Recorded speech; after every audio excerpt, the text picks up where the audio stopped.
Good evening and welcome to you all, and many thanks for taking the time to attend the AGM in person or online. I would like to take a short time to share with you a few key highlights of our 2024 financial year and also share with you some of the key focus areas for 2025. Clovelly remains in the top 50 golf clubs in the country and one of the most sought after clubs of both local and overseas visitors alike, and we should all be very proud of this.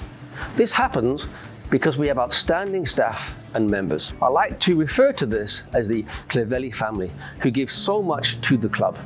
Unfortunately, not all of our previous family members are with us today, and our thoughts remain with their families and friends and the knowledge that they are playing golf on an even better golf course than Clovelly.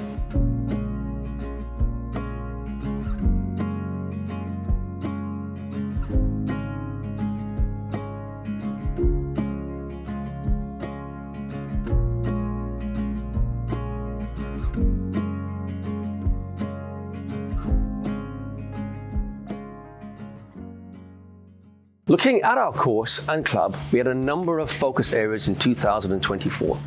By far, the biggest project was the first phase of the irrigation renewal program. To recap, our irrigation is over 40 years old and we need to update it so that we don't lose our key asset. We have successfully updated all of our satellite stations, the main control board, and put in new sprinkler heads on the 13th and 14th hole.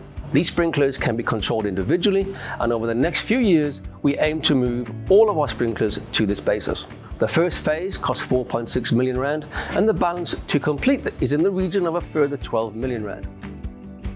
We have over 1,100 sprinklers that will need replacing over the next 5 years. The bunker renovation program continues with the 4th, 6th and 14th completed and improves the playability and the look of the course. You will have seen that we have cleared out a number of the blue gums, especially on the 15th, and also alien vegetation on the 13th. We will be replanting a number of trees across the course and have 91 trees acclimatizing in the nursery for this.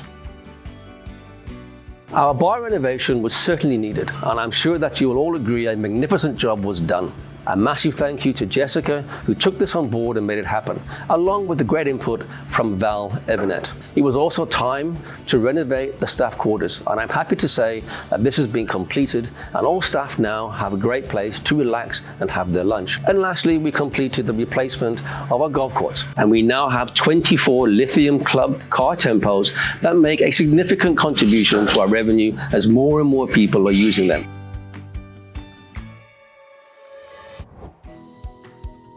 2024 was a very strong year financially for the club, as we saw the return of overseas visitors in numbers. The club had nearly 54,000 18-hole rounds played. However, we also experienced one of our worst winters in our history that resulted in the course being closed for almost a month due to extensive flooding and damage to the 3rd, the 4th, the 15th and 16th holes.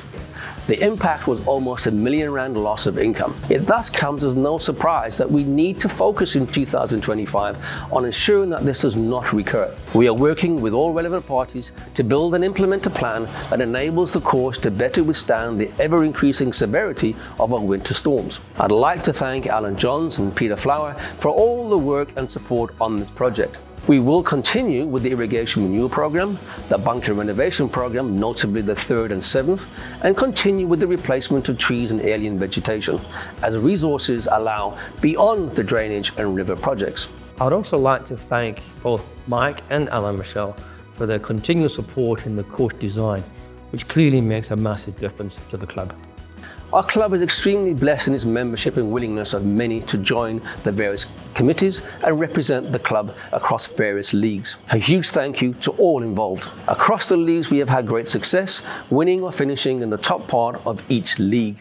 I would particularly like to recognize the second challenge team that won their league and, more importantly, had a number of our junior members representing the club at this level. A huge thank you to James Eckley in managing the team through to this success, as well as huge thanks to all captains and players of the league teams. I'd also like to note the wonderful achievement of our Vice Chairperson, David Thompson, who captained the Western Province Interprovincial team to a joint victory with Eastern Province. Well done, Dave, and we're all very proud of you. It would be remiss of me not to mention our Raymond Ackerman Academy and the wonderful work that they are doing with a selection of youth from our local schools in Masipumaleli and Ocean View.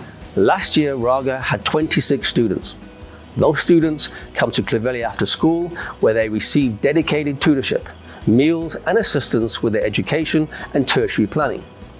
They each receive laptops and have the opportunity to learn how to play golf.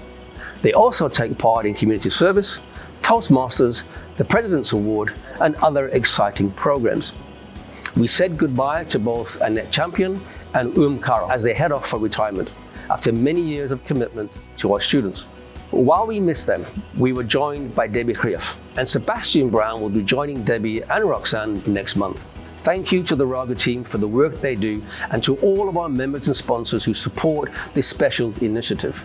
Congratulations to the following students who all had special achievements last year.